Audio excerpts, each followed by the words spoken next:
maglalaba ngayon. At ang yung kasama ko ay may pinuntahan. Ako lang may isa ngayon.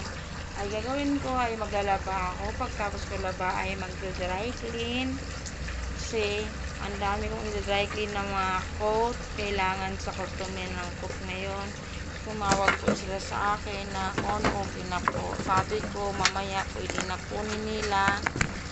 Dahil gagawin ko na po.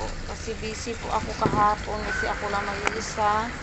Hindi ko po nagawa. Kasi nag-absent, nagpapalakad po yung kasama ko po na pension ng asawa niyong namatay last year.